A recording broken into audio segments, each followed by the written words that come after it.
I'm Box. Go f yourself. The way I see it is if you rotate at least 180 and then pivot, then it counts. But you gotta make it a steezy pivot. It can't be like, you're about to fall and you're like, and then you pivot the last second. Like, no, it's a total redo. But if you do most of the rotation, at least 100. If you do like a 270 and pivot, then that's fine. Yeah. But if you, and I've seen this, if you do like little tiny pops and then you do a 360 pivot, that doesn't count. But I've seen like little kids. It's like, oh, my first 360, backside 360, and they do the tiniest pop and just pivot in 360. That just doesn't count. So, no. so at least do a 180 and then pivot. And make it look steezy, otherwise it doesn't count at all in 2014. It's gotta be steezy, period.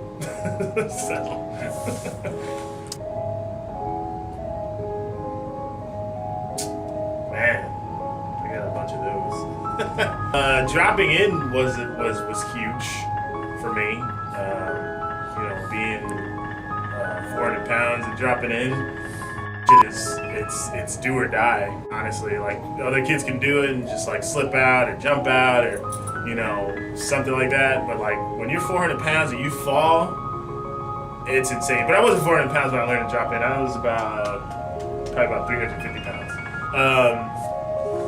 Dropping in is a mind like so probably dropping in on like a 7-foot situation was probably, that's probably my greatest feat as of yet. But favorite skate memories, I got a ton of those, man. Like, I remember just being a kid, riding up and down the street with your friends, trying to ollie over sewer caps and just skating all day, like as soon as you wake up in the summer when there's no school, and skating until the bugs came out. And pretty much every cliche skate story, I've got one of those. It's like, oh yeah, I remember my first kickflip, and I remember, like going to the skate park for the first time and being nervous as fuck. I remember meeting my first pro. My first pro I met was, I want to say Kalis. I really want to say Josh Kalis. Just one random day at Wilson.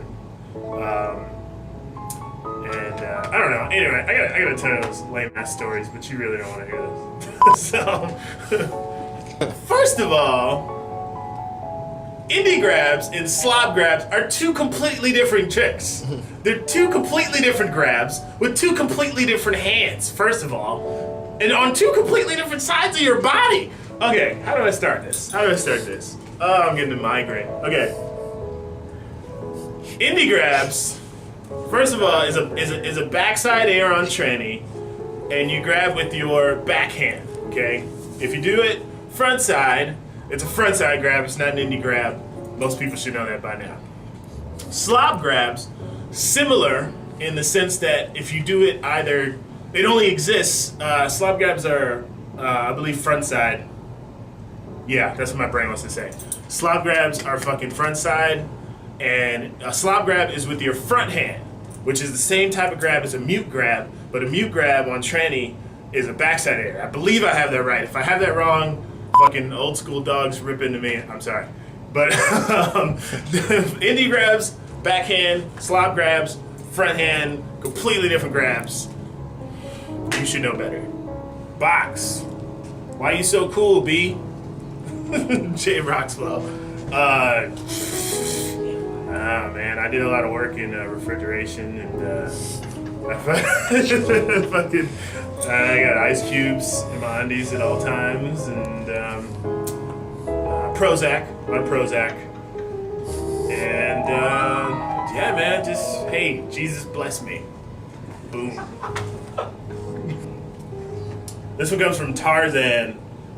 Since everything is vibration and energy is in a state of vibration, does that then not mean we are all vibrating as well in a certain frequency? So, that being said, can't we change the vibrations altogether? First of all, there was like 3 double negatives in that. It's like, can't not? It's already a difficult question. What the f do I say to that one? Let me read that again. Wait. Since everything is vibration and energy is in a state of vibration, does that then not mean we are all vibrating as well in a certain frequency? So if that's being said, then can't we change the vibrations altogether? We're vibrating right now. That's a question for Jesus, dude. I don't know. Have you guys ever vibrated in your life? Can we change the vibrations altogether? I mean, I heard that they could turn them up and turn them down. You know, gets a little bit more. It's so stupid. No. Like straight up. No. It's a matter of opinion. I could definitely say, you know, people who have pushed the limits and some of the greats of all time, definitely Bob Burnquist, Danny Way, Tony Hawk, and if you want to talk street skating, greatest skaters, Mark Gonzalez. I mean, that fucking genius, crazy genius, came up with so much shit that kids today are doing in the style that he did it, and he was the one who thought about doing it that way. So definitely Mark Gons for the street dudes. I gotta do at least one more. Rodney Mullen is one of the greatest of all time. That, I mean, yeah, like that was such a no-brainer. Like my brain didn't even process because that was just such an easy answer. Because it goes without saying, yes, Rodney Mullen is one of the greatest skaters of all time. Duh. Like, what do you want me to say to that? Like, he invented the kickflip, the magic flip, on accident, and he's another crazy genius. Like, real talk, a lot of us are you know, the people we idolize are insane. You know, it's like, people's like, oh, I want to be as good as Rodney Mullen. It's like, okay, lock yourself in your garage for like 3 years, don't talk to anybody, read the Bible every now and then, and just play with your board. But no one's ever going to be that inventive.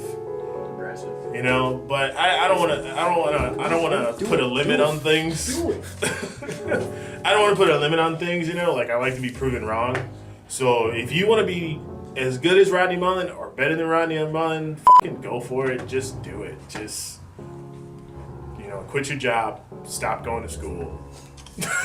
Best advice ever. All right. If you like this video, be sure to subscribe, favorite this video. Make sure to follow us on Facebook, Instagram, Twitter, Royal S&A. Put a graphic right here, otherwise I'm gonna look stupid. Okay? Bam!